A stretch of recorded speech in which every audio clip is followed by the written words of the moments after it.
Hi friends, welcome to Vaishu trending updates. మీ ముందుకు వచ్చేసాను BB8 సెకండ్ డే అప్డేట్స్. ఈ రోజు జరిగిన వాటిలో చూసుకుంటే చాలా చాలా ఫన్నీగా అండ్ నాగమణి కంట మీద చాలా సింపతి క్రియేట్ చేసేటట్టుగా మాట్లాడుకుంటూ ఎక్కడ పడితే అక్కడ ఎవరితో పడితే వాళ్ళతో అంటే తనకి ఎవరు సన్నిహితంగా అనిపిస్తారో అని చూసుకుంటూ తన గురించి తాను ఎక్కువ ఎక్స్ప్రెస్ చేసుకున్నట్టుగా అనిపించింది ఈ ఎపిసోడ్ మొత్తంలో. అండ్ ఫస్ట్ డే అంతా కూడా అంటే నెక్స్ట్ డే అంటే బిఫోర్ డే ఏదైతే జరిగిందో ఆ డే జరిగిన దాని గురించి ఒక 10 నిమిషాల సేపు క్లిప్ వచ్చేసింది. ఏంటంటారా, అనిల్ రావుపూడి వచ్చేసి మణికంఠని బయటికి తీసుకెళ్తాడు. బయటికి తీసుకెళ్ళడం మీన్స్ అంటే తను ఎలిమినేట్ అయిపోయాడు. ఎలిమినేట్ ఎవరు చేస్తారు? తన పార్టిసిపెంట్స్ అందరూ, తనతో ఉన్న కంటెస్టెంట్లు అందరూ కూడా నాగమణికంఠ కొంచెం ఇందులో కరెక్ట్ గా ఆడడేమో, తనకి అంత స్టామినా లేదేమో, తను చిన్నోడు అనుకుంటేనే తన అందరూ ఎలిమినేట్ చేయడానికి ప్రయత్నం చేస్తారు. సో ఆ లాస్ట్ కి ఏంటంటే అది నిజమే అన్న అభిప్రాయంలో కూడా అందరూ దాన్ని సీరియస్ గా తీసుకుని అందరూ కూడా ఈ నాగమణికంఠ పేరు చెప్పేస్తారు. నాగమణికంఠ పేరు చెప్పగానే ఆల్మోస్ట్ తనకి ఏడుపు వచ్చేస్తుంది. ఇంకేంటి అందరు నన్నే చెప్తున్నారు అని చెప్పేసి తన ఒక ఫీలింగ్ అనేవి అందరికి బయటకు వచ్చేస్తాయి కదా ఆటోమేటిక్ గా. తనకు కూడా ఫస్ట్ డేనే నాకు ఇలా అయిపోయింది, నేను ఎన్నో ఫేస్ చేసి వచ్చానులే, నాకు ఇది కూడా ఒక ఇదా అని చెప్పేసి అందరికి నార్మల్ గానే సెండ్ అప్ చెప్పేసి బయటకు వస్తాడు ఆ వర్షంలోనే. డైరెక్టర్ అనిల్ కూడా ఇక్కడ అడుగుతారు ఏమని, మనకంటారా నీకు ఇష్టమైన హీరో ఎవరని అంటే తను చెప్తాడు నేనే హీరోని, నాకెవరు సాట్లేరు అన్నట్టు చెప్తాడు. ఆ డైలాగ్ కొంచెం ఏదో ఎక్కువైనట్టు అనిపించిందో లేకపోతే తనకు తానే రోల్ మోడల్ గా తీసుకుని చెప్పాడా ఏంటి అనేది మనకైతే ఏం క్లారిటీ లేదు. బట్ ఆ సిచ్యువేషన్ కదా కరెక్టా కాదా అనేది చాలా మంది జనాల్లో ఒక ఇంపాక్ట్ అనేది క్రియేట్ అయింది నార్మల్ గానే. అండ్ అక్కడ అనిల్ డైరెక్టర్ గారు ఏం చెప్తారంటే నువ్వేమో ఎలిమినేట్ కాదు ఇది అని చెప్పేసి చెవులో చిన్నగా చెప్తూ బయట తీసుకుని వచ్చేస్తాడు. అక్కడ దాకా బానే ఉంది. ఆ తర్వాత అందరి ముందుకు తీసుకొచ్చేసి ఇది ఫ్రాంక్ అని చెప్పేసి అని అంటారు. ఫ్రాంక్ అని చెప్పినా కూడా ఆల్మోస్ట్ అందరూ తనకి యాంటీ అయిపోయిన విషయం తనకి ఇంటర్నల్ గా తెలిసిపోతుంది. అంటే ఎవరికైనా అనిపిస్తుంది కదా ఆ ఫీలింగ్, యాంటీ అయిపోయారు అని చెప్పేసి. ఇది ఫ్రాంక్ అని చెప్పగానే అందరూ ఓ అని గట్టిగా అరుస్తారు కానీ వాళ్ళ మనసులో ఉంటుంది అబ్బా మణికంఠ నీ ఏదో చేసినవే ఇప్పుడు అందరికి ముందు అందరికీ తెలుస్తుంది ఆటోమేటిక్ గా తన ముందు ఒక నెగటివ్ ఇంపాక్ట్ క్రియేట్ అయింది అని చెప్పేసి. ఆల్మోస్ట్ ఎవరికైనా ఉంటది ఆ ఫీలింగ్. అందరూ ఒకేసారి తననే టార్గెట్ చేసినట్టుగా మాట్లాడితే ఏ పర్సన్ కైనా ఆటోమేటిక్ గా దుఃఖం వచ్చేస్తుంది, కోపం వచ్చేస్తుంది, అన్ని ఆటోమేటిక్ గా జరిగిపోతాయి ఆ ఫ్రస్ట్రేషన్ లో. అక్కడ దాకా జరిగిన ఎపిసోడ్ ఒక ఎత్తు అయితే ఈ రోజు జరిగింది ఏంటి అంటే దాని గురించి డిస్కషన్, అందరితో డిస్కషన్. తన ఇల్లు ఒక దగ్గర కూర్చోగానే వస్తారు భయ్యా ఇది పెద్దగా తీసుకోకు ఆదిత్య ఓం అంటాడు దగ్గరికి వెళ్ళేసి, నువ్వెవరో నాకు తెలియదు, నేనెవరో నీకు తెలియదు, జస్ట్ 2 days పరిచయంలో మనకి చెప్పాలి కాబట్టి నేను చెప్పాను అంతే తప్ప దీన్ని మనసుకు తీసుకోకు, సీరియస్ గా తీసుకోకు, కోపంగా తీసుకోవద్దు అని చెప్పేసి ఆదిత్య ఓం అక్కడ తీసి చెప్పేసి వెళ్ళిపోతాడు. బట్ దాంతో పాటు ప్రతి ఒక్కరు కూడా ఇంటరాక్ట్ అయిపోతారు ఆ మూమెంట్ లో. అందరూ వచ్చేసి ఇది సీరియస్ గా తీసుకోకు అని అంటే ఆల్మోస్ట్ ఎవరికైనా సరే ఆ ప్లేస్ లో ఉన్న వాళ్ళకి సీరియస్ గానే తీసుకుంటారు. ఎందుకంటే ఆ ప్లేస్ అలాంటిది, ఆ మూమెంట్ అలాంటిది కాబట్టి తను కూడా అలాగే తీసుకుని సీరియస్ అయ్యి 4 మాటలు అన్నాడు. ఎలా తీసుకోకుండా ఉండాలి, ఎందుకు ఇది, ఎంతవరకు ఇది కరెక్ట్, నాకు అనిపిస్తుంది వచ్చిన 2 days లోనే ఇంత అలా చేసి నన్ను బయటకు పంపిస్తే నేను ఇంతకన్నా ఎక్కువ ఫేస్ చేశాను.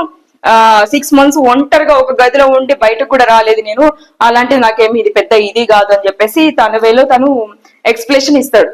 ఇక్కడ మణికంఠ గురించి మెయిన్ గా చెప్పుకోవాల్సింది ఏంటంటే ఎక్కడ కూర్చున్నా, బేబక్తో కూర్చున్నా, కిరాక్ సీతతో కూర్చున్నా, సానియాతో కూర్చున్నా, అంటే ఈ రోజు చూసిన ఎపిసోడ్ లో అంతా కూడా ఫోకస్ అంతా మణికంఠ మీదకే ఎక్కువ డైవర్ట్ అయింది. అంటే తను ఇంపాక్ట్ చేసుకోవడానిక, తను హైలైట్ చేసుకోవడానిక, లేదా నేను ఇలాంటి వాడిని అని చెప్పుకోవడానిక అనేది మనకి క్లారిటీగా తెలియదు. కానీ తన పర్సనల్ గా తన మెంటాలిటీ ఏంటనేది తెలియదు. కానీ తను మాత్రమే ఈ రోజు ఎక్కువగా హైలైట్ అయ్యాడు. అంటే ఎందుకు హైలైట్ అయ్యాడంటే అది కూడా నేను చెప్తాను. ఎవరైనా సరే నార్మల్ గా అందరం కూర్చున్నప్పుడు మాట్లాడుకోవడం వేరు, సింగిల్ పర్సన్ దగ్గరికి వెళ్ళి మాట్లాడటం వేరు. సో మీరు చూసే ఉంటారు ప్రీవియస్ కూడా ఎవరైతే తాను ఎవిలేట్ అంటే ఎక్కువగా హైప్ చేసుకొని ప్రయత్నించి వాళ్ళే నెగిటివ్ అయిన వాళ్ళు చాలా మందిని మనం ఇంత లాస్ట్ ప్రీవియస్ BB7 వరకు కూడా మనం చూసే ఉన్నాము. అండ్ ఇందులో కూడా మనకి అలా దగ్గర కోణంలో అనిపిస్తున్న వ్యక్తి మణికంఠ అనిపిస్తుంది. సో ముందు చూసేద్దాం ఏం జరుగుతుంది, ఏం జరగబోతుంది అనేది నెక్స్ట్ వచ్చే రివ్యూస్ లో నేను చెప్తాను. సో ఇది మణికంఠ గురించి నాకైతే అనిపించింది. మీకు ఎలా అనిపించిందో కూడా కింద కామెంట్ సెక్షన్ లో చేయండి. అండ్ నెక్స్ట్ వచ్చేద్దాం ఎపిసోడ్. దాంతో అది అక్కడ ఎండ్ అవ్వగానే నెక్స్ట్ డే మార్నింగ్ స్టార్ట్ అవుద్ది. మార్నింగ్ స్టార్ట్ అవ్వగానే ఉంటది వాళ్ళందరికీ ఒక ఫుల్ హ్యాపీనెస్. ఎందుకంటారా, వాళ్ళ లగ్జరీ బడ్జెట్, తను తినే ఫుడ్, గ్రాసరీస్ అన్ని కూడా ఎర్లీ మార్నింగే వాళ్ళకి వచ్చేస్తాయి అనమాట. అవి ఎన్ని ఉన్నాయి అంటే బోల్డ్ అన్ని. అబ్బా ఇంకా ఇక చూడగానే అబ్బా నాకు అన్ని వచ్చేసి తినడానికి ఫుడ్ వచ్చేసింది కదా అని అనుకుంటారు. కానీ అక్కడ మళ్ళీ బిగ్ బాస్ ఒక చిన్న ఇరికియడం కామన్ కదా బిగ్ బాస్ కి కామన్ గా.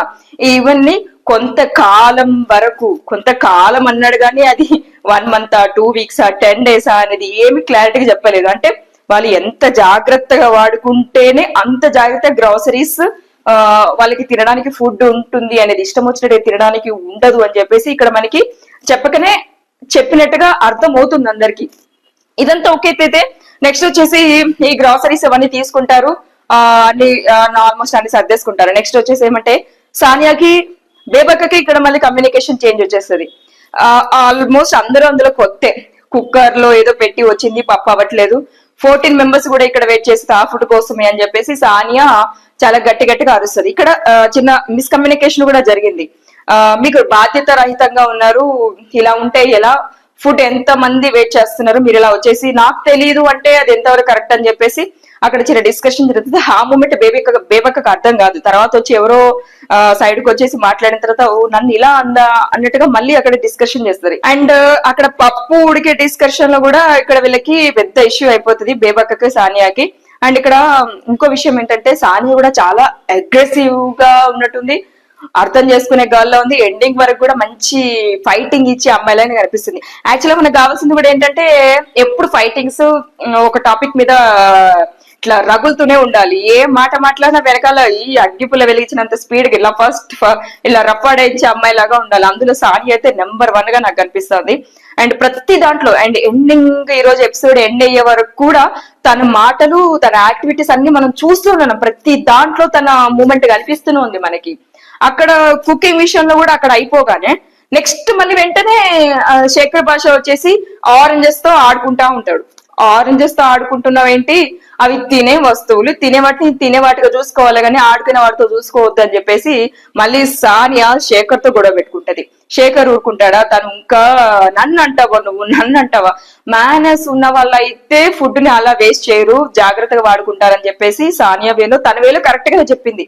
కానీ ఇక్కడ శేఖర్ వచ్చేసి నువ్వు నన్ను అలా అంటావా అని చెప్పేసి పశువులా బిహేవ్ చేయొద్దంటే తను ఎగ్జాక్ట్ గా పశువులానే బిహేవ్ చేసి అది నోట్లో పెట్టేసుకుని కొరికేసి చూపిస్తాడు మరి ఎగ్జాక్ట్ గా. తనవే ఏంటంటే ఫుడ్ ని మనం ఎంత జాగ్రత్తగా వాడుకుంటే అంత మంచిది, ఎవరైనా దాన్ని వాడితే టచ్ చేసినా వాళ్ళే తినండి, మళ్ళీ ఇంకొకరు తిన్నా కూడా బాగుంటది అని చెప్పేసి సానియా కరెక్ట్ గానే చెప్పిందని నా ఫీలింగ్ యాక్చువల్ గా. సో అక్కడ ఎవరికైనా అదే అర్థం అవుతుంది. సానియా ఇట్లా ఫుడ్ ని వేస్ట్ చేయదంటే ఎవరైనా సరే కామన్ గా మేనేజ్ ఉన్న వాళ్ళు ఏంటి, నార్మల్ పర్సన్స్ అయినా సరే గ్రాసరీస్ ని చాలా జాగ్రత్తగా వాడుకుంటేనే హౌస్ లో ఉన్నంత సేపు మనం వాటిని తినగలం అనే విషయం చాలా మందికి అక్కడ క్లారిటీ ఉంటది. కానీ శేఖర్ భాష ఏదో ఆడుకోవడానికి నాకు ఏమీ లేదు చేతిలో, అందుకే నేను ఆరెంజ్ తో ఆడుకున్నానని చెప్పేసి ఏదో చెప్తాడు. కానీ అయితే అక్కడ కరెక్ట్ సెంటెన్స్ అయితే అసలు కానే కాదు. అక్కడితో అది ముగిసిన వెంటనే మళ్ళీ ఏమొస్తుంది తెలుసా, వెనకాల మణికంఠ వెళ్ళేసి మళ్ళీ కిరాక్ సీతతో మళ్ళీ మాట్లాడుతూ ఉంటాడు. నన్ను ఇలా అంటున్నారు, నాకెందుకో ఇలా మాట్లాడుతున్నట్టు అనిపిస్తుంది, నా గురించే మాట్లాడుతున్నట్టుగా అనిపిస్తుంది, నన్ను ఏదో టార్గెట్ చేస్తున్నట్టు అనిపిస్తుంది అని చెప్పేసి మళ్ళీ కిరాక్ సీతతో మాట్లాడడానికి వెళ్తారు. కిరాక్ సీతతో మాట్లాడినప్పుడు కూడా అంటే ఇక్కడ ఏమంటే మణికంఠ ఫోకస్ అయిపోతున్నాడు. డైరెక్ట్ గా అందరికి మణికంఠ మీదనే దృష్టి వెళ్లేలాగా తనకి తాను క్రియేట్ చేసుకుంటున్నాడా లేదా తన ఓన్ బిహేవియర్ అనేది మనకైతే ఏం తెలియదు. సో ఇది ఇక్కడతో ఎండ్ అవ్వగానే మళ్ళీ బిగ్ బాస్ వచ్చేసి గేమ్ ని కండక్ట్ చేస్తాడు. ఇక్కడ ఉంటది గేమ్ అంటే నార్మల్ గేమ్సే, అసలైన గేమ్స్ లోకి ఇంకా వెళ్ళినట్టుగా కూడా నాకేం అనిపించట్లేదు గేమ్స్ లోకి వెళ్ళినప్పుడు. అండ్ ఇక్కడ ఇంకో విషయం కూడా చెప్తాడు. ఇక్కడ బిగ్ బాస్ ఏం చెప్తాడంటే ఇక్కడ ఎవ్వరు లీడర్స్ ఉండరు, చీఫ్స్ మాత్రమే ఉంటారు. ఆ చీఫ్స్ ని కూడా గేమ్స్ ని బట్టి డిసైడ్ అవుతుంది అనమాట. చీఫ్స్ అంటే ఈ గేమ్స్ ఆడిన వాళ్ళలో 3 చీఫ్స్ ఉంటారు. ఆ 3 చీఫ్స్ మాత్రమే అక్కడ ఉన్న హౌస్ అంతా మేనేజ్ చేయడానికి అని చెప్పేసి బిగ్ బాస్ అనౌన్స్ చేస్తాడు. సో ఇక్కడ ఫస్ట్ గేమ్ స్టార్ట్ అవుతుంది. ఈ చీఫ్ గా ఉండడానికి ఫస్ట్ గేమ్ స్టార్ట్ అవుతుంది. ఈ గేమ్ ఏంటంటే కలర్స్ థ్రెడ్స్ ని కడతారు, అటు ఇటు చివరన ఒక తాళ్ళ కట్టేసి మధ్యలో కలర్ థ్రెడ్స్ అన్ని కడతారు. ఆ కలర్ థ్రెడ్స్ మీద అందరూ నుంచోవాలి. నుంచిన తర్వాత ఎవరి థ్రెడ్స్ మీద వాళ్ళు నుంచుంటారు, ఏ కలర్ మీద వాళ్ళు నుంచుంటారు. ఇందులో ఏంటంటే మనకి అభయ్ సంచలక్గా ఉన్నాడు. ఈ అభయ్ ఏంటంటే మనకి ఒక రౌండ్ వీల్ లాగా ఉంటుంది. ఆ రౌండ్ వీల్ ని తిప్పినప్పుడు ఏ కలర్ అయితే అక్కడ స్ట్రక్ అవుతుందో ఆ కలర్ ని ఇక్కడ కట్ చేయాలి. కట్ చేస్తే ఆ కట్ చేసినప్పుడు ఎవరైతే ఉంటారో వాళ్ళు అవుట్ ఆటోమేటిక్ గా. వాళ్ళు గనక ఆ కట్ చేసినప్పుడే కాకుండా మిగిలిన టైంలో కూడా వాళ్ళు కాలు కింద పెట్టినా డౌన్ అయిపోయినా కూడా వాళ్ళు ఆ గేమ్ లో నుంచి వెళ్ళిపోవాల్సిందే. సో ఇక్కడ ఏంటంటే ఫస్ట్ ఇక్కడ 1 by 1 బేబక్క మనకి అవుట్ అయిపోతుంది. నెక్స్ట్ శేఖర్ అవుట్ అయిపోతారు. తర్వాత మిగతా ఇద్దరు ఏంటంటే ఆటోమేటిక్ గానే ఫాల్ డౌన్ అయిపోతారు. అండ్ లాస్ట్ ఎండింగ్ లో అండ్ ఇక్కడ ఈ గేమ్ లో ఏంటంటే ఫైనల్ గా Nainika and Nikhil end of the షోలో ఒకే థ్రెడ్ మీద నుంచుంటారు. ఇక్కడ బ్యాలెన్స్ చేసుకోవడానికి చాలా సేపు ట్రై చేశారు కానీ నైన్కి ఏంటంటే చేసి ఒకేసారి ఫాల్ డౌన్ అయిపోతుంది, కింద పడిపోతుంది. ఆటోమేటిక్ ఏంటంటే ఇక్కడ నిఖిల్ విన్ అయిపోతాడు. సో ఫస్ట్ చీఫ్ వచ్చేసి బిగ్ బాస్ 8 లో ఫస్ట్ చీఫ్ వచ్చేసి నిఖిల్ అనమాట. సో ఇక్కడ ఏంటంటే మనకి బిగ్ బాస్ 6 మెంబర్స్ ని ఈ చీఫ్ జోన్ లో అంటే చీఫ్ గా ముగ్గురు ఎవరు చీఫ్ అవుతారని చెప్పేసి ఒక 6 సెలెక్ట్ చేయడం జరుగుతుంది. కానీ ఈ 6 మెంబర్స్ లో కూడా ఎవరైతే గేమ్ విన్ అవుతారో వాళ్ళు ఫస్ట్ 3 చీఫ్స్ గా ఉండడానికి ఇక్కడ ఆస్కారం ఉంటుంది అనమాట. ఈ 6 మెంబర్స్ ఎవరంటే నిఖిల్, నైనిక, యష్మి గౌడ అండ్ బేబక్క, శేఖర్ అండ్ అఫ్రీద్ అనమాట. ఈ 6 మెంబర్స్ ని ఇక్కడ ఫస్ట్ చీఫ్స్ గా ఉండడానికి మన బిగ్ బాస్ వాళ్ళందరినీ సెలెక్ట్ చేస్తారనమాట. సో ఇందులో ఫస్ట్ గేమ్ లో విన్ అయిన వాళ్ళు ఎవరా అంటే మనకి నిఖిల్ విన్ అవడంతో ఫస్ట్ చీఫ్ ఎవరంటే ఇక్కడ నిఖిల్ వచ్చేసాడు. నిఖిల్ కూడా చాలా వరకు ఈ చీఫ్ గా కూడా ముందు సెలెక్ట్ అవ్వక ముందు గ్రాసరీస్ ని సెట్ చేసే ముందు గానీ గ్రాసరీస్ వచ్చిన తర్వాత గానీ హోమ్ లో ఉన్న వాళ్ళందరినీ కూడా బ్యాలెన్స్ చేయడానికి తను మాట్లాడే విధానం కూడా చాలా బాగుంది. అక్కడ తన సెన్స్ ఆఫ్ హ్యూమర్ గానీ ఎలా మాట్లాడాలి ఎలా ఉండాలి అనేది బాడీ లాంగ్వేజ్ గానీ పర్ఫెక్ట్ గా ఉన్నట్టుగా నాకు అనిపిస్తుంది. ఎండ్ వరకు కూడా ఇతను కూడా ఉండే ఛాన్సెస్ చాలా ఎక్కువగా ఉన్నాయి. ఎందుకంటే ఆ ఫిట్నెస్ గానీ ఆ మాట్లాడే విధానం అండర్స్టాండింగ్ గానీ స్ట్రాటజీస్ గానీ ప్లే చేసే ఎక్కువ విధానం అంతా నిఖిల్ లో మనకు కనిపిస్తుంది. సో ఇక్కడ వచ్చేసి ఫస్ట్ గేమ్ లో నిఖిల్ విన్ అవుతాడు. నిఖిల్ ఫస్ట్ చీఫ్ గా ఇక్కడ సెలెక్ట్ అవుతాడు. అండ్ సెకండ్ గేమ్ వచ్చేసి దీనికి ఎవరంటే కిరాక్ సీత మనకి సంచాలక్గా ఉంటుంది. కిరాక్ సీత ఈ గేమ్ లో వచ్చేసి నైనిక, బేబక్క, శేఖర్, అఫ్రీద్ అండ్ ఎస్మి కూడా వీళ్ళందరూ కూడా ఈ సెకండ్ గేమ్ లోకి పార్టిసిపేట్ అవుతారు. ఈ గేమ్ వచ్చేసి ఏంటంటే సెకండ్ గేమ్ వచ్చేసి మనకి కిరాక్ సీత దీనికి సంచాలక్గా ఉంటుంది.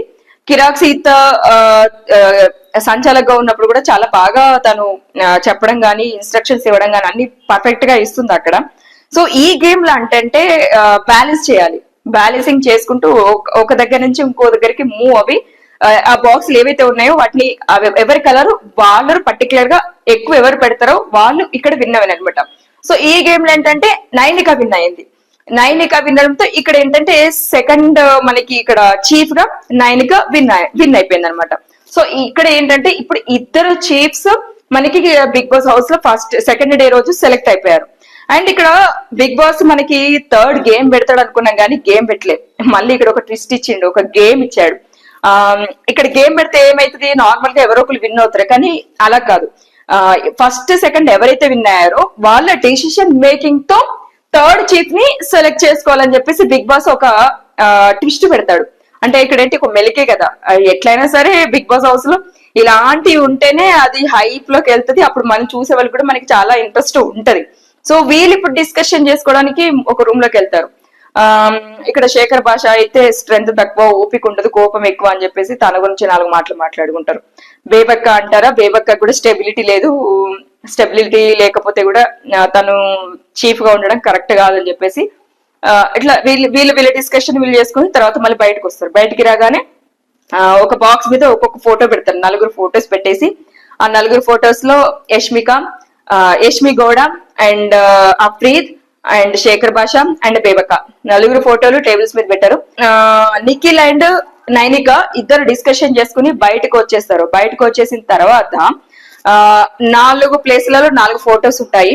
వాటిని ఆ 4 ప్లేసెస్ ఎవరు ఒకరేమో శేఖర్ భాష, బేబక్క అండ్ ఎస్మి గౌడ అండ్ అఫ్రీద్ అనమాట. ఈ నలుగురులో ఒక్కొక్కరిని బ్రేక్ చేయాలి ఫస్ట్. అంటే వాళ్ళ డ్రీమ్ ని బ్రేక్ చేయాలి, ఇక్కడ వాళ్ళ డ్రీమ్ ని క్రష్ చేయాలి. ఇక్కడ ఎవరు డ్రీమ్ ని క్రష్ చేస్తారు ఏంటి అనేది వీళ్ళిద్దరు డెసిషన్ మేకింగ్ లో ఉంటది. సో ఇందులో వచ్చేసి ఫస్ట్ వచ్చేసి ఇక్కడ మనకి బేబక్కని క్రష్ చేసేస్తారు. బేబక్క క్రష్ చేయగానే సైలెంట్ గానే ఓకే మీ డెసిషన్ కి నేను గౌరవిస్తున్నా, సో నాకు ఇబ్బంది లేదని చెప్పేసి బేబక్క అంటది. ఇక్కడ అఫ్రీద్ ని కూడా బ్రేక్ చేస్తారు. అఫ్రీద్ ని బ్రేక్ చేయగానే తన డ్రీమ్ ని ఎందుకు క్రష్ చేశారు అని అడగానే కొంచెం ఇక్కడ అనిల్ కి, నైనిక అండ్ అఫ్రీద్ కి కొంచెం డిస్కషన్ నడుస్తుంది. నాలో ఏం చూసి మీరు ఇది చేశారు అంటే అఫ్రీద్ అని క్వశ్చన్ చేయగానే నిఖిల్ అంటాడు, మీరు నాకు ఇంకా అర్థం కాలేదు, ఈ పోస్ట్ కి నువ్వు క్యాపబిలిటీ కాదని చెప్పేసి సింగిల్ వర్డ్ తో చెప్పేస్తాడు. ఆయన వెనక్కి వెళ్ళిపోతాడు. తర్వాత బేబక్క వస్తుంది. బేబక్క మీద కూడా ఆ డ్రీమ్ ని క్రష్ చేస్తారు. బేబక్క కూడా వాళ్ళ డెసిషన్ ని గౌరవిస్తున్నా అంటారు. థర్డ్ వచ్చి శేఖర్ మీద డ్రీమ్ ని క్రష్ చేస్తారు.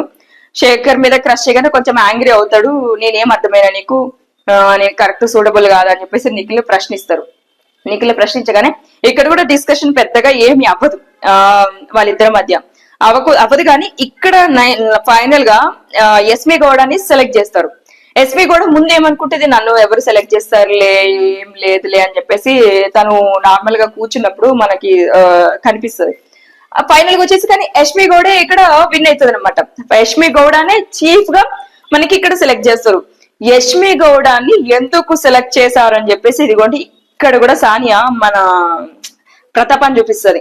వీళ్ళలో కనిపించింది ఏంటి, తినలో కనిపించింది ఏంటి. యాక్చువల్ గా యష్మి గౌడ వచ్చేసి ఇర్రెస్పాన్సిబుల్ గా ఉంది, నేను చాలా చోట్ల చూశాను, మీకు కనిపించలేదా అని చెప్పేసి ఇక్కడ ఫైర్ అవుతుంది. యష్మి గౌడకి అండ్ సానియాకి మధ్యలో చాలా డిస్కషన్ జరుగుతుంది. వీళ్ళందరి డిస్కషన్ చూస్తూనే ఉంటాడు నిఖిల్. కానీ నిఖిల్ ఎంత మాట్లాడినా కూడా మళ్ళీ అప్పటికి అక్కడ స్టాప్ అయిపోతుంది. మళ్ళీ మధ్యలో విష్ణుప్రియ యాడ్ అవుతుంది. విష్ణుప్రియ ఏం చెప్తుంది అంటే ఇక్కడ కొంచెం మెచ్యూర్డ్ గా ఆలోచిస్తుంది విష్ణుప్రియ. ఇక్కడ సానియా, మీరు ఆ ప్లేస్ లో ఉన్నప్పుడు మీరైనా సరే ఇటువంటి డెసిషన్ తీసుకోవాలి. నలుగురులో ఒక్కరిని ఖచ్చితంగా మనం సెలెక్ట్ చేసుకోవాలి. అది వాళ్ళకి కరెక్ట్ అనిపించింది. సానియా మీరు అనుకున్నది రాంగ్ అవ్వచ్చు, కానీ వాళ్ళ వేలో అది కరెక్ట్ అవుతుంది. మీరు ఆ పొజిషన్ లో ఉన్నప్పుడు కూడా ఆ డిసిషన్ మీరు గౌరవించాల్సి వస్తుంది, తప్పదు, ఆ పొజిషన్ అందరికీ ఉంటది అని చెప్పేసి విష్ణుప్రియ ఇక్కడ అందరినీ కాంప్రమైజ్ చేసింది. యాక్చువల్ గా విష్ణుప్రియ కాంప్రమైజ్ చేసిన తర్వాత మళ్ళీ నిఖిల్ అండ్ ఆయనక ముందుకు వచ్చి మాట్లాడతారు. ఇక అవుట్ ఆఫ్ వాళ్ళ దగ్గర నుంచి సర్కిల్ నుంచి ముందుకు వచ్చేసి వాళ్ళందరితో డిస్కషన్ చేసి సో అండ్ సో మీలో ఇది క్వాలిటీస్ ఉన్నాయి, ఎందుకని చెప్పేసి నేను మిమ్మల్ని సెలెక్ట్ చేయలేదు, మీ అందరికన్నా బెటర్ గా నాకు ఎస్పీ కూడా అనిపించింది. మేబీ తెలీదు, మీరు కూడా ముందు ఇంకా బాగా గేమ్స్ లో యాక్టివ్ గా పార్టిసిపేట్ చేస్తారో లేకపోతే కుకింగ్ లోనా ఇచ్చే యాక్టివిటీలోనా ప్రతి దాంట్లో ఎవరు యాక్టివ్ గా పార్టిసిపేట్ చేస్తారో నాకు తెలీదు, బట్ నలుగురులో బెస్ట్ నేనైతే యష్మి గౌడని సెలెక్ట్ చేసుకున్నాను అని చెప్పేసి నిఖిల్ ఇక్కడ ఫైనల్ గా తన కన్క్లూజన్ ఇచ్చేస్తాడు. అండ్ ఈ బిగ్గెస్ట్ ఎపిసోడ్ లో ఈ రోజు నాకు కామ్ గా తన మీద సింపతి క్రియేట్ చేసుకోవడానికి నాగమణికంట ఒక్కడే హైలైట్ అయితే, అండ్ ఈ షోలో ఎండ్ ఆఫ్ ద డే లో మనకి సానియా కూడా హైలైట్ అవుతుందని మనకు అనిపిస్తుంది. ఎందుకంటే తన అగ్రెసివ్నెస్, ఆ కోపం, స్పాంటినియస్, ఎప్పుడు ఎలా రియాక్ట్ అవ్వాలి అని వెంటనే ఇంకా తను తప్పు కనిపిస్తే దాచుకోదు, ఇంకా వెంటనే మొహం మీద అనేస్తుంది, ఆ తర్వాత మళ్ళీ కలిసి మాట్లాడేస్తుంది. సో ఇది ఒకటి చాలా ఇంపార్టెంట్ BB8 హౌస్ లో, BB8 అండ్ బిగ్ బాస్ షోలోనే ఇది అవసరం. అండ్ ఇక్కడ మనకి ఫైనల్ గా ఆలోచిస్తే నిఖిల్ కూడా చాలా కండబలం ఉన్న వ్యక్తి, చాలా మెచ్యూర్డ్ గా గేమ్ ఆడుతున్నట్టుగా నాకు అనిపిస్తుంది. సో ఈ రోజు వీళ్ళందరూ ఇక్కడ మనకి ఈ ముగ్గురు హైలైట్ అయ్యారు. మీకు ఈ షోలో ఎవరు హైలైట్ అయ్యారు, ఎవరు ఏంటి అంటే నాగమణి కంటే నిజంగానే సింపతి క్రియేట్ చేసుకున్నాడా, నిఖిల్ కి నిజంగానే క్యాపబిలిటీ ఉందా, సానియా నిజంగానే అందరి మధ్యలో ఉండి స్పాంటేనియస్ గా ఏ తప్పున్నా ఉపేక్షించుకుంటే గట్టిగా అరుస్తుందా, ఇలాగా మీకు అనిపిస్తే గనక కింద కామెంట్ సెక్షన్ లో తెలియజేయండి. అండ్ రేపు వచ్చే రివ్యూని మీకు వెంటనే అప్డేట్ చేస్తుంది ఈ Vaishu trending updates. Please like చేయండి, షేర్ చేయండి, సబ్స్క్రైబ్ చేయండి, నన్ను సపోర్ట్ చేయండి. అండి మీ ముందుకి ఈ ఒక్కటే కాదు, డిఫరెంట్ టాపిక్స్ తో ట్రెండింగ్ అప్డేట్స్ లో ఎప్పటికప్పుడు అప్డేట్ చేస్తూనే ఉంటుంది ఈ వైషు ట్రెండింగ్ లో. Sign up.